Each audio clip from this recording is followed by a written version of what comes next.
Bonsoir et merci d'être avec nous.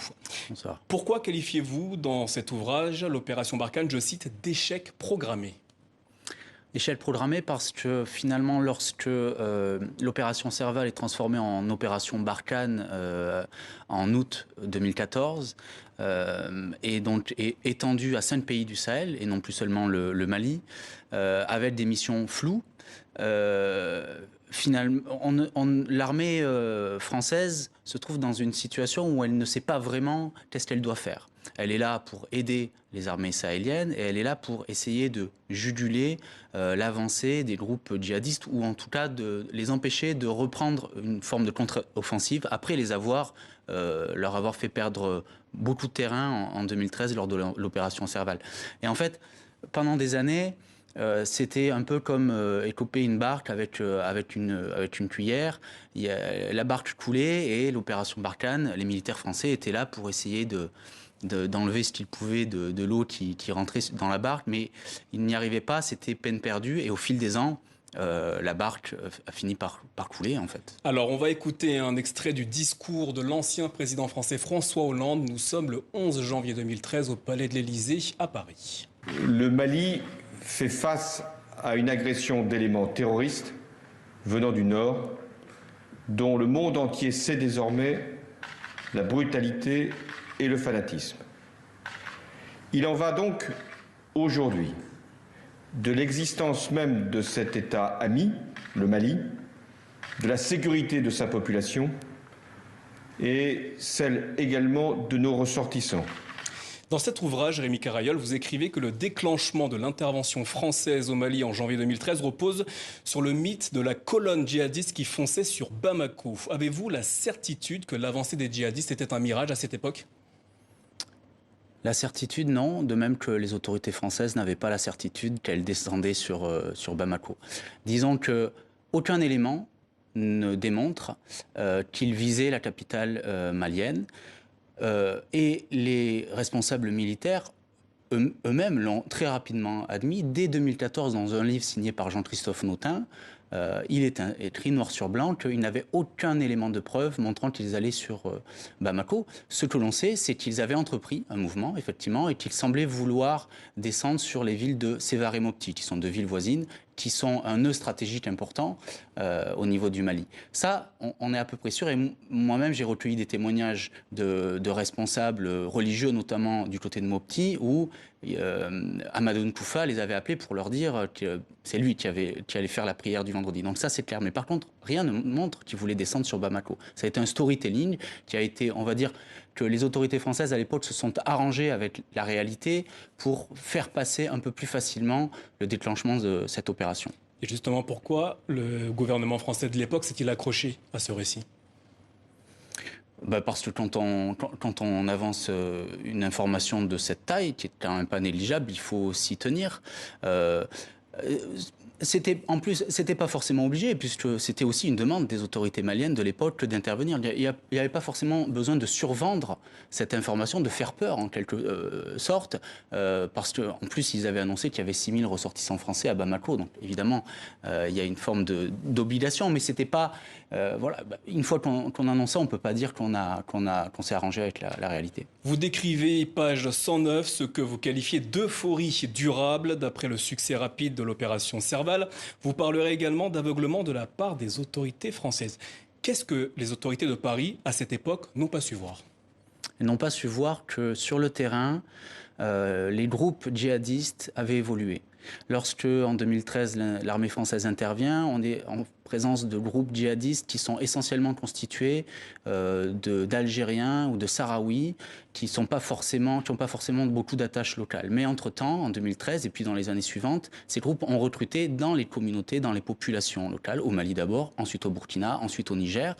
Et donc, on s'est retrouvé face à des groupes qui étaient d'abord beaucoup plus fournis, et qui ensuite avaient des liens avec les populations locales. Et par ailleurs, qui, pour recruter, développer des arguments, développer même des propositions de gouvernance alternatives qui séduisaient une partie des populations. Et ça, les autorités françaises n'ont pas voulu le voir, elles n'ont pas voulu l'entendre aussi parce qu'un grand nombre de chercheurs les avaient alertés depuis plusieurs années. Et c'est-à-dire que ces personnes recherchaient davantage de sécurité plutôt que les voies du djihad, notamment de la religion? Oui, beaucoup de gens qui ont rejoint les groupes djihadistes, et ça, ce sont énormément d'études qui le démontrent, ne l'ont pas fait uniquement par endoctrinement religieux. La plupart ont rejoint ces groupes pour se défendre, parce que dans ces zones, soit l'armée commettait des exactions, soit des milices, soit des bandits commettaient des vols ou des exactions pour se défendre, mais aussi pour se venger parfois, lorsque leur famille avait été victime d'une injustice, ou parfois pour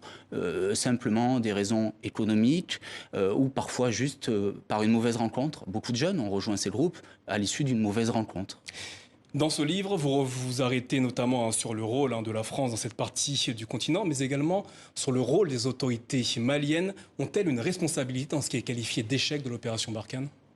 Elles ont une responsabilité bien avant même, c'est-à-dire que lorsque déjà l'armée française intervient en 2013, cela fait des années qu'on sait que les groupes djihadistes sont en train petit à petit de faire leur nid, notamment dans le nord du Mali, et que rien n'a été entrepris pour y remédier. Et puis effectivement, elles ont une responsabilité après, parce que l'armée malienne n'a pas été en mesure de reprendre le flambeau, quelque part, qu'elle devait reprendre à l'issue de l'opération Serval, parce que les autorités politiques n'ont pas forcément pris à bras le corps la question urgente. Alors, on a beaucoup parlé des accords d'Alger, mais la question du centre du Mali était très problématique et elle n'était pas concernée par les accords d'Alger, et les autorités maliennes ont mis très très longtemps à s'en préoccuper. Au cours de ces 9 années d'intervention française, combien de personnes présentées comme étant des combattants djihadistes ont-elles été tuées par l'armée française ? Alors, il n'y a pas de chiffres précis, notamment parce que l'armée française, dans ses communiqués, donnait souvent des chiffres assez vagues. À un moment, c'est même refusé à donner des chiffres. Donc, d'après un calcul qui a été fait par Anthony Fouchard pour Mediapart il y a 2 ans, à peu près, ce sont 3000 hommes à peu près qui auraient été tués par l'armée française, mais aussi par les armées saoudiennes. Mais c'est vraiment un chiffre au doigt mouillé, parce qu'on n'a pas de statistiques précises sur cet aspect-là. Selon vous, l'échec de l'opération Barkhane est dû, entre autres, à une perception française erronée et datée. Quelle est précisément cette perception française ? Alors, du côté des militaires, en fait, ils sont arrivés dans cette zone avec leurs lunettes coloniales. Il faut savoir que le Sahel occupe dans l'imaginaire de l'armée de terre française une place très importante. Ce sont la colonisation. On parle justement d'ailleurs de 2 personnages, Lyautey et Gallieni. Deux officiers qui ont joué un rôle important durant la colonisation, notamment Lyautey dans cette zone, et 2 officiers qui sont aujourd'hui cités en exemple pour les stratégies qu'ils ont mis en œuvre dans les documents officiels stratégiques de l'armée française. En fait, dans le logiciel de l'armée française, cette conquête coloniale occupe une place importante, et ils n'ont pas réussi finalement à s'en défaire. Ils ont plutôt essayé de la recycler lorsqu'ils sont arrivés dans cette zone. Sauf que les choses avaient évidemment énormément évolué, et surtout, l'opération militaire n'était pas de la même nature. Enfin, ça sera ma dernière question. Vous allez sans doute l'entendre dans les prochains jours. N'est-il pas facile aujourd'hui de critiquer l'intervention française au Mali et au Sahel alors qu'elle a été présentée comme un succès dans ses premiers mois ? L'opération Serval a été un succès, effectivement, on peut le dire, puisque l'objectif qui avait été assigné à l'armée française par François Hollande a été atteint au bout de 3-4 mois. Donc effectivement, ça a été un succès. Le gros échec, la grosse erreur, à mon sens, et les militaires l'admettent aujourd'hui, a posteriori, ça a été de prolonger cette opération, de la transformer en opération Serval, alors que finalement, tout le monde savait que dans ce pays, ancienne colonie française, ça serait très dur pour l'armée française de rester et de se battre pendant des années et des années. Après cette opération, cette intervention française en Afrique, quel peut être l'avenir de la présence française dans cette partie du continent ? Très difficile à dire. Quand on voit l'évolution de ces 2 dernières années dans la région, où sont devenues des choses que personne ne pouvait imaginer, le départ précipité de l'armée française, l'arrivée des mercenaires du groupe Wagner, le double coup d'État au Mali puis au Burkina Faso. Franchement, prédire l'avenir dans cette région, aujourd'hui, c'est quasiment impossible. Et savoir ce qu'il en sera de la présence militaire française, c'est aussi très difficile. Ce que l'on sait, c'est que les autorités françaises n'envisagent pas une seule seconde de quitter cette zone. Ils envisagent de redéployer, d'imaginer une nouvelle architecture sécuritaire, mais par contre, ils veulent toujours garder des bases dans cette région. Rémi Carayol, merci d'avoir répondu à nos questions. Je rappelle le titre de votre livre, Le Mirage sahélien, la France en guerre en Afrique, Serval Barkhane et après. Un ouvrage à retrouver aux éditions La Découverte. Merci à vous.